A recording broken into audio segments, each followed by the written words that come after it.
This is Tolik with the Andromeda Council, and it is Saturday, May the 26th, and I'm here with Tanaath of the Silver Legion for a special report regarding a special op that took place recently, and it had to do with her people of the Silver Legion and special ops forces out in deep space attacking, destroying, not only disabling, but destroying a Draco Reptilian cube, which was a transmitter. It was also a prison for a number of souls. And in the process, they also took out 70 reptilian dreadnought ships. This report is copyright protected 2012 for Tolik and the Andromeda Council, as well as Tanaath of the Silver Legion. With that being said, Tanaath, good afternoon. How are you? I'm excellent. Thank you, Tolik. How are you? Good. Doing well. I know that you and I have both had a really busy week. I think the term really busy would be an understatement for each. Yeah, that's putting it lightly. Yeah.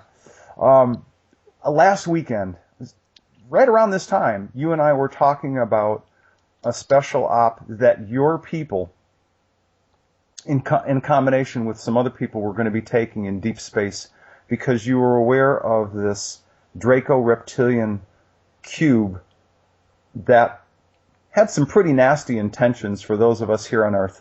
And big time. Yeah, and you had made together you had made some very quiet plans to intercept this cube, do something about its plans, at least disable it, and take care of the other ships that were traveling with it. You let me know in advance that specifically me, that we were supposed to keep quiet about it because you wanted this specifically to be a stealth operation. Oh yes, there's no way we could have taken this in a quote-unquote fair fight. Yeah. So, having that been said as a foundation for your report, I'm aware of the cube and certainly the dreadnought ships that were coming this way. I'm going to be quiet and go ahead and, if you can, please kind of frame how you learned about this situation, how your people learned that this cube and these dreadnought ships were coming, and what kind of plans you put together specifically to take them out. Probably a good place. Actually, and this is, some of you listening might find this interesting, but we actually got a tip-off to the fact that it existed from somebody who wrote us an email. And we went and investigated and found out, sure enough, there it was. We got multiple tips, actually, about 3 people who came and said, are you aware this exists? Are you going to do something about it? And when we found out the implications of its existence, we decided that yes, we do indeed need to do something about this, and sooner rather than later. So we decided to go ahead with it and started doing some extensive reconnaissance and discovered that there was no way we could take this cube in a frontal assault. It was about 50 kilometers by 50 kilometers. Yes, that's kilometers. Let me see if I can put that into miles for our American listeners. It was very, very large, and not only that, it was well guarded by 100,000 elite Draco troops. That's about 31 miles for listeners. Wow. And a fleet of 100. Originally, it was 100 dreadnoughts. By the time we got there, it was 90, but I'll get to that in a moment. Okay. 100 dreadnoughts and a shield that was roughly the size of Pluto around the whole area that was designed to keep out anything that the Dracos didn't want to be there. Okay. Yeah. Now there was... I'm sorry. We talked a little bit about their shielding, and I was, as we talked earlier, as a preface to this formal interview, we were talking about the topic of strength, durability, and their shielding. And you let me know that, shielding is certainly a protective and defensive measure to protect the people inside the ship. Go ahead and tell me what you told me about their shielding capabilities. They don't shield on their ships almost at all. Instead, what they do is prefer to allocate as much space into offensive capabilities as possible, and thus shield by blowing the heck out of whatever they can. So You know? their whole idea is carry as many big hammers as possible and hit people as hard as Yes. possible. That's okay. Yeah, hit them too hard and you won't have to shield them Okay. against them, basically, is a philosophy they use. But they don't really care all that much if they take collateral damage, which is another philosophy that we don't share with them. Yeah. So But you did the recon. You learned about this primary cube and the supplemental 70 plus dreadnought ships. What was the first assault like? How did you guys finally, and who did you hit first? actually, this is a bit of a preface. Now this is going to sound like it's way off topic, but some people know there is a natural grid. Some people call it ley lines, although that term's been used to refer to a number of different things. A natural grid on this planet, produced by the planet, tied to human consciousness. Hmm. Now, some may know that this grid was modified to prevent human awakening. Now, at first we thought, well, can we remove the influence of the grid? But realizing that it is tied to human consciousness as it is, we obviously don't want to remove it. So instead what we did was we helped remove the negative influence. And we timed it for when we did, largely because we knew there'd be a lot of people who were meditating specifically to do that. So it made our job a heck of a lot easier. And that actually helped us flip the switch. And I shouldn't say us, I should say all of us, everybody who contributed to that, helped turn that grid from an oppressor into a booster. Hmm. But the shielding that the Dracos used was using that grid. And when the switch was flipped, it dissipated and we managed to destroy the shielding entirely. At that point, we staged a distraction. Now, we had leaked earlier before the attack, we had leaked information that we considered the cube too tough a nut to crack, and we're going to hit one of their shipyards in another galaxy. So they promptly peeled off 10 of the dreadnoughts and sent them to that shipyard. Great ploy, smart move. Unfortunately, not as many dreadnoughts as we wanted to, but Right, but 90 instead of 100 is more manageable. right. So in some form, you still distracted them. Yes. So we distracted them away, and we staged a distraction to make it look as though we were attacking their fleet. We were attacking their 90 dreadnought fleet, but we wanted them to think that that was the sum of the attack. Okay. So we had our forces having a merry old time dodging missiles and blowing up ships and dropping them into other dimensions and things like that. And while they were busy focused on the fireworks outside, we snuck around 250 covert operatives that include both Silver Legion forces and allied Fifth Dimensionals that are from the Galactic Federation. And not the Galactic Federation of Light, the Galactic Federation, which is a different entity. And Right. we snuck on board with those 250 operatives, and they went around planting charges everywhere they went, and also freeing captured human souls. Now, this cube had a number of purposes. One of its purposes was to hold a number of human souls of people who have been switched. I think some listeners are probably familiar with the concept. Right.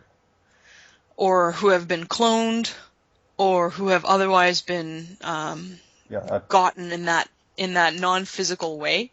Okay. And they were being held, and I hate to say it, they were not being treated very well at all. So we retrieved those souls. As far as we knew, we were able to retrieve 100% of the captured souls and delivered them to the Andromeda Council biosphere.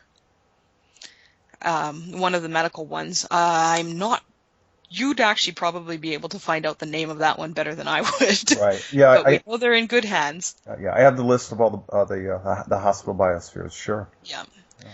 We know they're in good hands, and they're receiving the treatment they need after that very traumatic time among the enemy.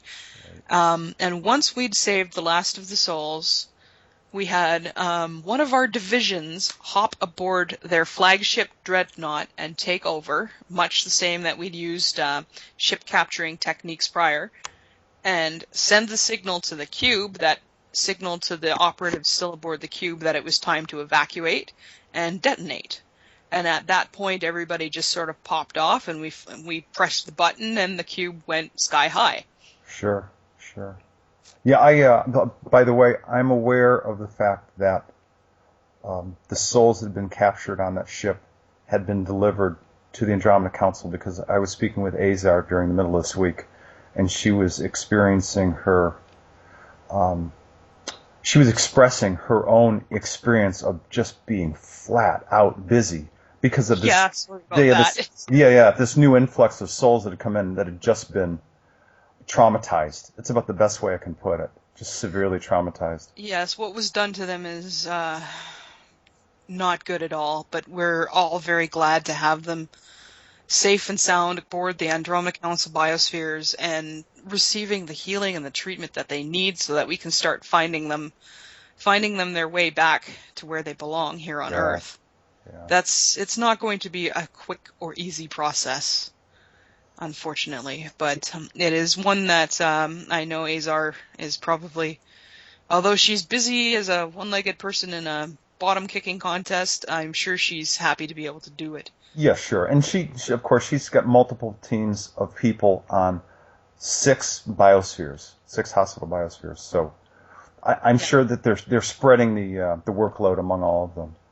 And I can't release the exact number of souls, but it was upwards of 5,000.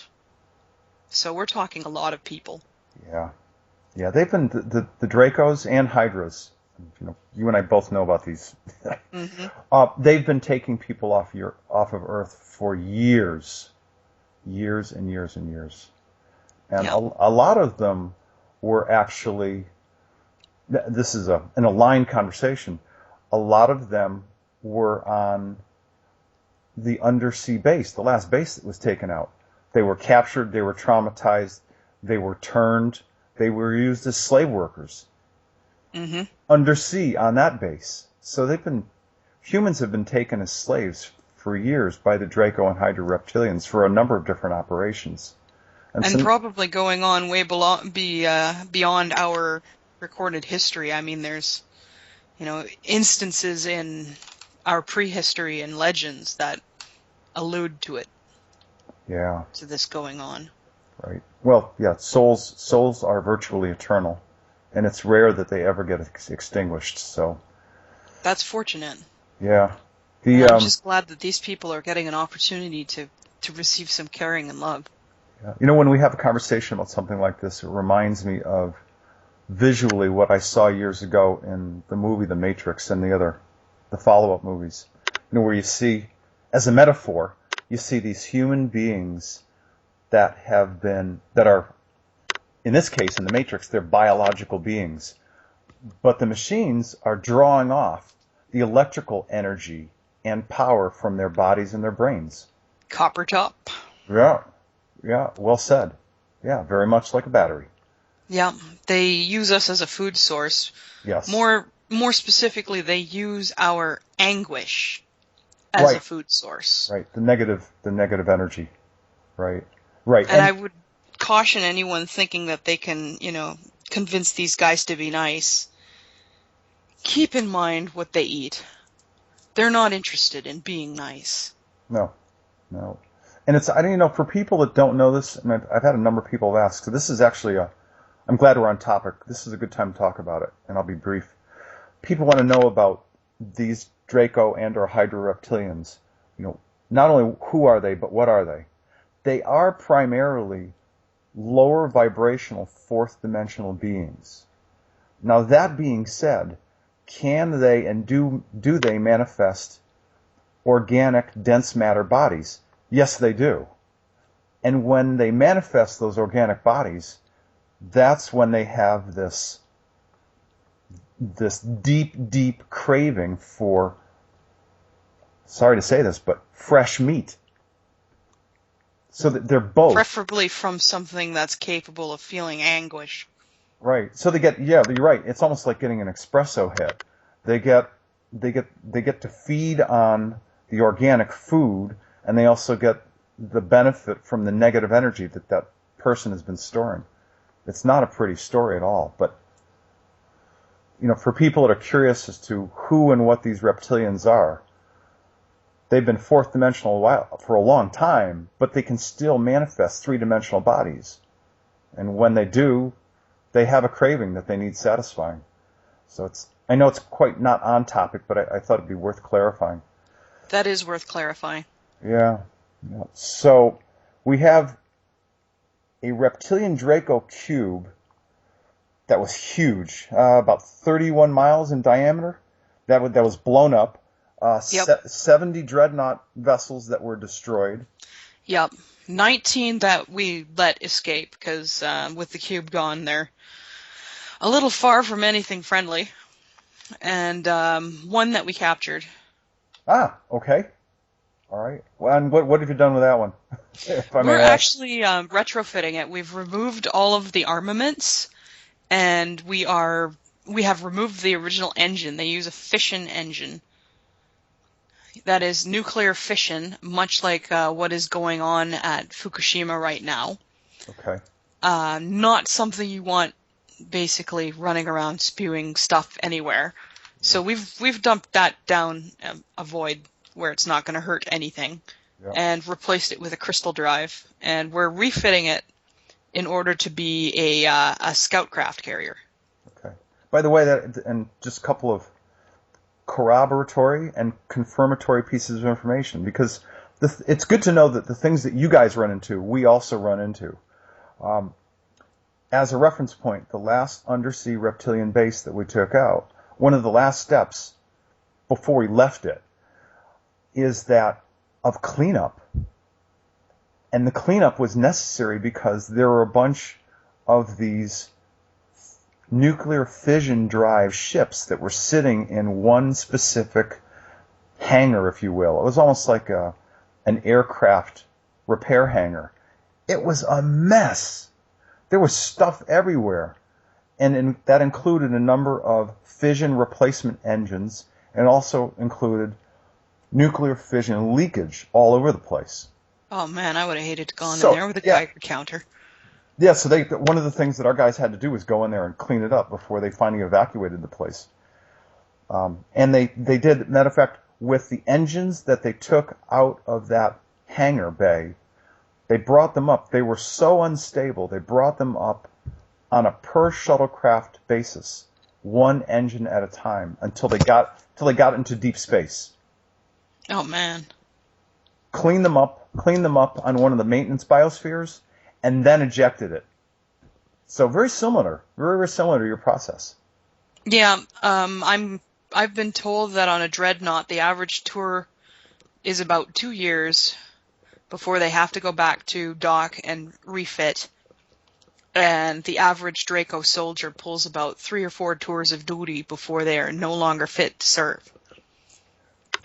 Wow. So you've got this one dreadnought that you're retrofitting with, and this is consistent. Andromeda Council, Galactic Federation ships, a lot of them, they use crystal drive systems. And so you're instituting a new crystal drive system in this particular ship you've just taken? Yep.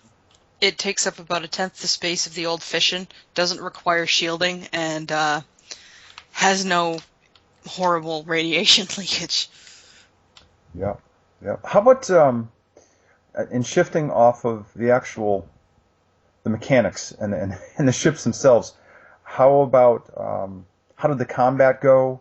How about your people? Are most of your people okay? Did you take prisoners? We did not take prisoners, not this time. Okay. We kept it covert, so basically took out people in hallways, took out surveillance devices. Our unique way of getting around allows us that luxury of being able to just pop in and, plant a explosive device where nobody knows where it is, and then pop out, pop in, kill the guards who are guarding the human souls, evacuate the human souls, pop out. Right. And that's more or less how it went. We had 250 operatives. We had 30% casualties, which, while that sounds like a high rate, it is a high rate. It amounts to 75 people, all of whom have been recovered. And people who've listened to previous interviews with me and Tolek discussing recovery, that means that those people who've sustained enough damage to die or return to source, we bring them back or offer them the opportunity to reconstruct them. They accepted, and they're now in the infirmary recovering, complaining about how bored they are.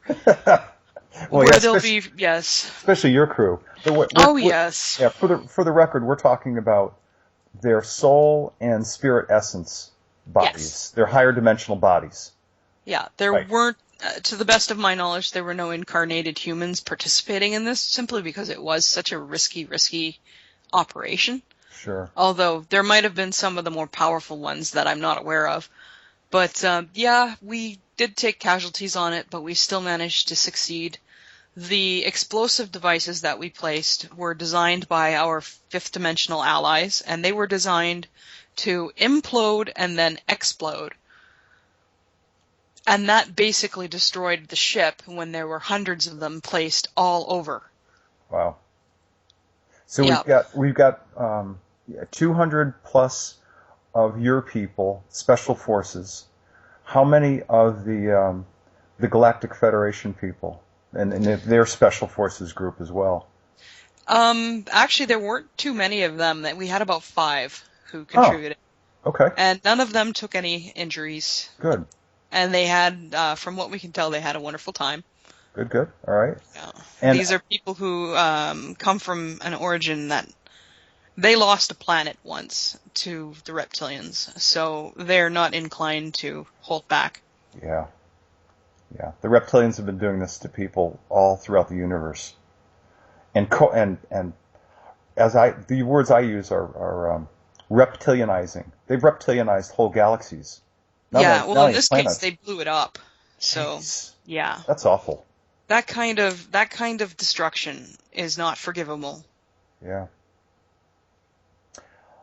All right, and so we know how many of your people and the Galactic Federation people were involved. How about on the Draco Reptilian side? Their officers, enlisted guys? Well, there were 100,000 elite troops. And like I said, there was no way we could ever face off toe-to-toe with them. The Silver Legion's growing, but we're not that large. Sure. So we had to do this covertly. On the ships, I'm not too sure. Again, they weren't our main target.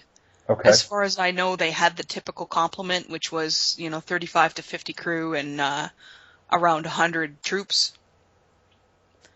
So the bulk of the Draco, I guess, warriors or officers were on this cube, this Yes. enormously large cube.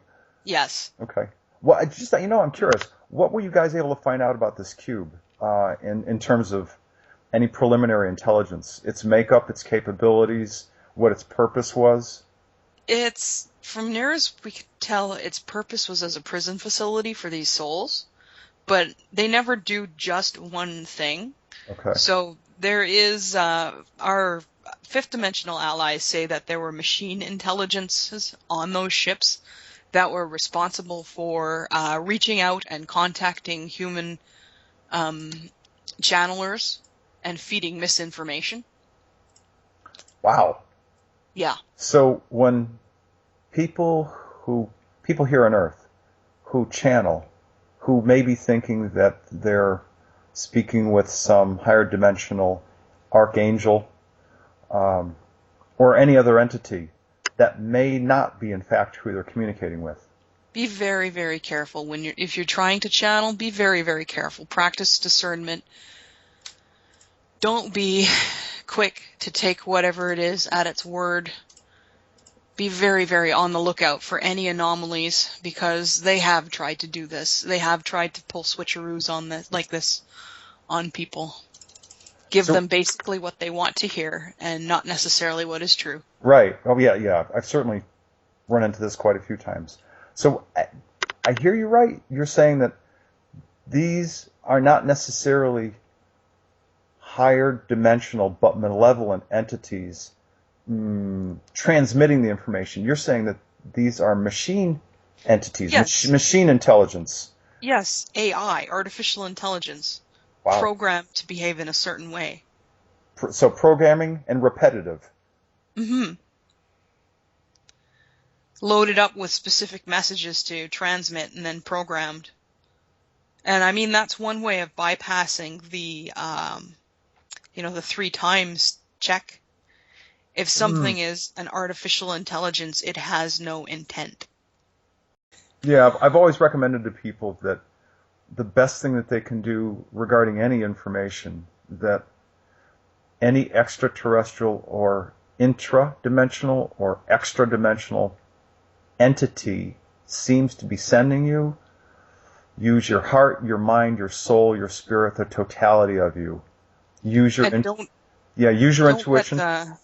Use your intuition and use your heart and your soul as, if you will, as a filter of love, and see if that information passes the love test. Yes, and there's nothing wrong with being a little bit suspicious, at least until you've developed a good rapport and a good, and you know for sure you can trust this entity. Yeah. Yeah, well said. There are things that benefit from lying to us. Yeah, and the reptilians have been doing it really well for years. Indeed. Yeah. Draco, Hydra, Sirius B, Orion, all of them. And the ones that are the ones that are most duplicitous are the ones that present themselves as light-emitting, human-looking beings, but are in fact reptilian. And most people can't tell the difference. And that's dangerous. Mm-hmm. Watch for the messages. Are they messages of empowerment, or are they messages of disempowerment? Don't worry. We'll take care of you. You will never have to choose again. Right. You will never have to make a decision or a choice. What kind of message is coming through? Right. That is an unhealthy message. Right. My words are, be very careful if they have some kind of agenda for us. If they're trying to institute some kind of their own agenda for what they feel is appropriate for the human race. And I tell people, be very, very careful when you run into information like this. For instance, the only one who should be deciding our leaders is us. Is us. That's right. Absolutely. Yeah, we determine our present. We determine our future. We determine how our future world is going to look, how it's going to be structured. Yeah, absolutely. Absolutely. So, 1 Draco Reptilian cube destroyed. Mm-hmm. 70 dreadnought ships destroyed. 19 split. They took off. You captured 1. How many of the Draco Reptilian warriors that lost their lives in that cube? As near as we can tell, considering they're probably any that survived are contemplating deep space now. Okay. All right. And I don't think their fellows will stop and pick them up and rescue them. Yeah. Yeah. The destruction of the cube had to be total. It was designed in such a way that any damage to the cube would quickly reform. So the metal would warp itself back into place and heal the damage, so to speak. Right, self-repairing. So, yes, it was very self-repairing, and that meant it had to be killed in one strike, which is why all of the charges and the simultaneous detonation, which basically neutralized that self-healing ability, and it also meant total destruction. Right, complete obliteration. Okay. I sometimes focus on the facts too much, and I want to back up a little bit and look at the strategic importance of taking out this reptilian cube. Do you know what its purpose was ultimately? So, you've got this cube and, if you will, this fleet of 90 ships heading toward Earth space. Can we talk a bit Well, about what actually, that they was were about? fixed. They weren't traveling, they were fixed. Oh, And okay. it was meant to be a permanent facility, and the room on the cube was enough that they had room for way, way more human souls. So I get the feeling that they were just getting started. Okay. Thanks for the Um, correction. All right. yeah, it was out beyond the Kuiper Belt. I Okay. said it right that time, I hope. Yes. Yeah. Yeah, and I can give you the rough location, 15 degrees north of the ecliptic. I think north is the right term. Okay. Towards the direction of Alpha Centauri. All right. If the explosion was visible, it would have been visible only on very high-powered telescopes, most of which are not controlled by sources that have any interest in letting people know that this actually happened. Okay. But, yep, that's where it was, and we nailed it. And so this was, if you will, and I appreciate the correction, this was a fixed facility that was in its relatively early startup phase. Yeah, well, it had obviously been in operation for a number of years. Right, because of the But, souls. Because of the yes, souls that were captured, right. And its ultimate goal was to... who knows, probably continue torturing all those souls. Oh boy. You can generate an immense amount of food for reptilians Right. out of thousands and thousands and thousands of human souls held captive on a facility like that. Plus, it was a base of operations. They could use it to refit their dreadnoughts and resupply on their food and things like that. I'm glad you mentioned this. We talked about this briefly. Tell me about Draco Reptilian's capabilities now in deep space, now that this cube and these 70 dreadnought ships were taken out. Well, it does mean that it will be harder for them to reach Earth and affect us. It's going to be more costly and take longer for them, and they'll have to go through portals. I don't think there are any large bases of the like anywhere else in our system. Okay. I could be wrong on that. We may have to do more recon. But it represents a large dent in their ability to mobilize in this system, especially on short notice.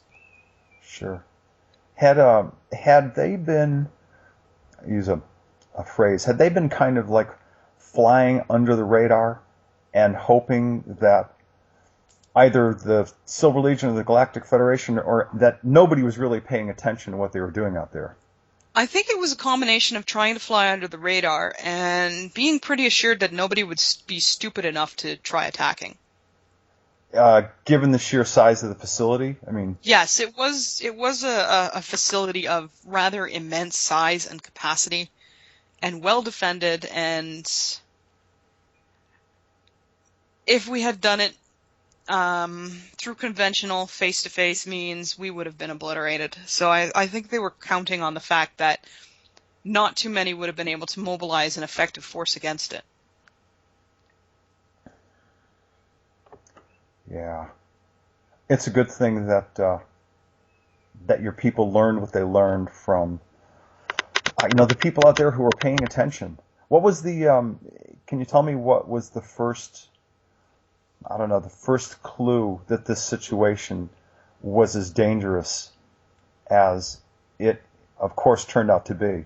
I know that you said you received some communications from people, but do you remember what was the trigger for you guys that said, you know what, we got to get on this. This is too important to not pay attention to?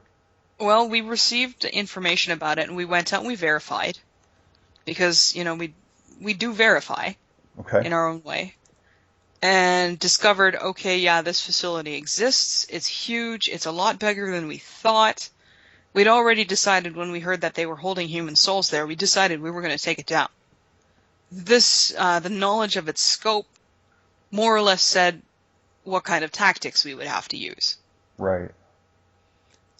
So when we went and we scouted it, we said, yeah, we're going to have to use covert operations to take this thing out.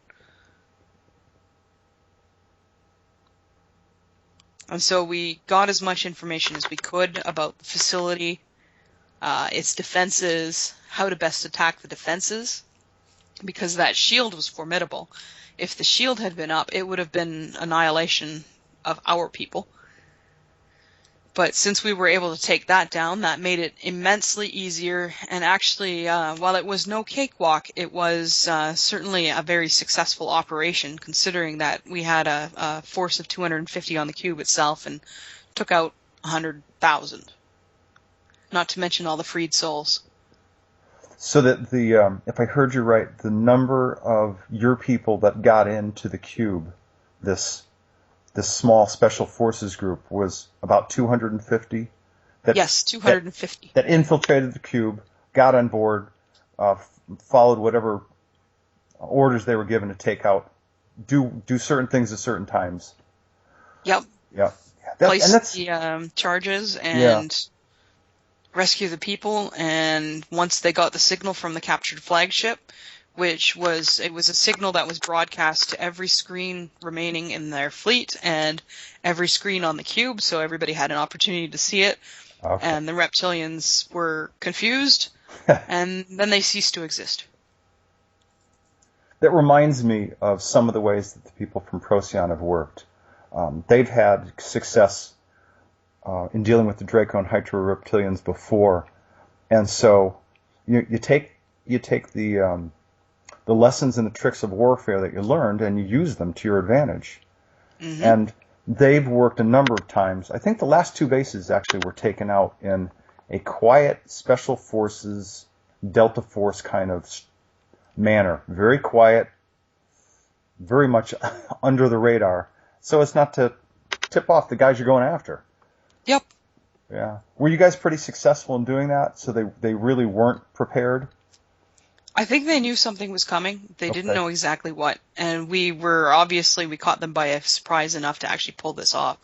I still think they did not quite... They're very arrogant. We've established this several times. I don't think they quite believed that either we would have the guts to do it or that we would be able to pull it off successfully. Okay.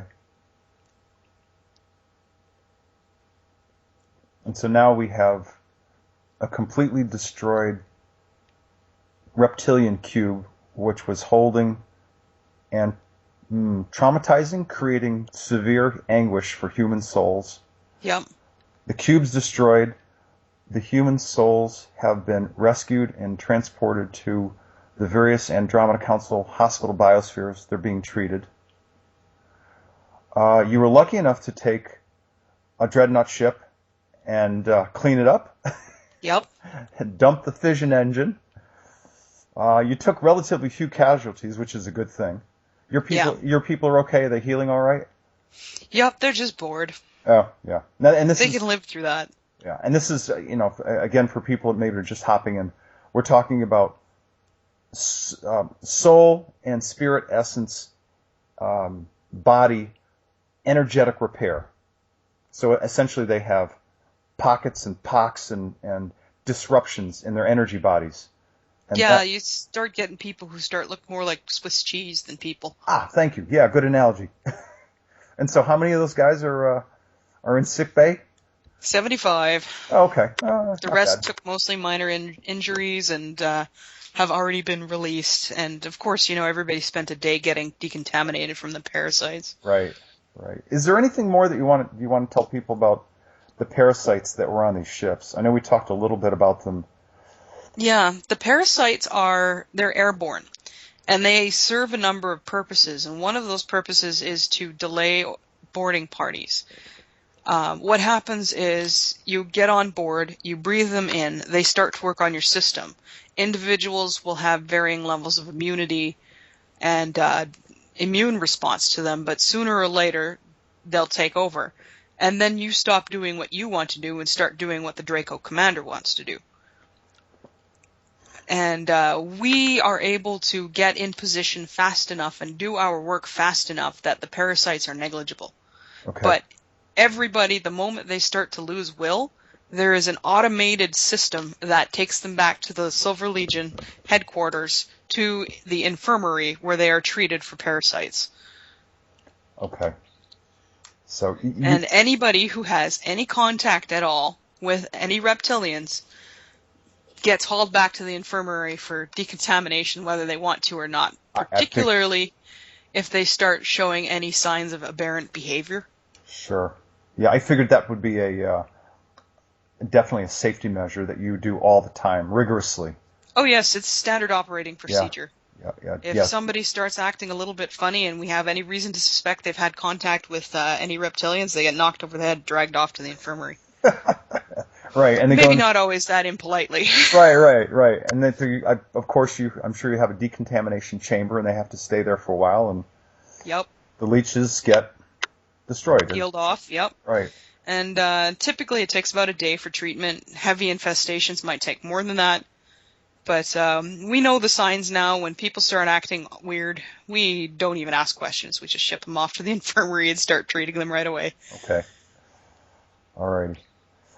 Is there anything that I should know about, or that the people listening should know about, that I might have missed in our discussion? I can't think of anything. Okay. Just that we're really glad we did this. Really, really glad we did this. It clearly needed to be done. Yeah. You and I are both learning how violent, how traumatic the impact of these interdimensional reptilians, Draco, Hydra, Sirius B, Orion, have been to the people on Earth for hundreds, thousands of years. I don't know the exact number, but your people go in space and they find a reptilian cube full of humans who are being tortured to produce anguish and fear so that they can perpetually keep these reptilians going. Just feed them. Not a good situation at all. So I'm certainly glad that your people and the special forces of the Galactic Federation stepped in to do this work. I am too, and to the people who sent in those tips that this was actually out there, thanks. Something needed to be done. Yeah. All right. Well, listen. Thanks for such a complete and thorough report. I appreciate it. I know that we'll stay in touch. Thanks, Tolik. Okay. Take care. Have a great weekend. You too. All right. Yes. Bye.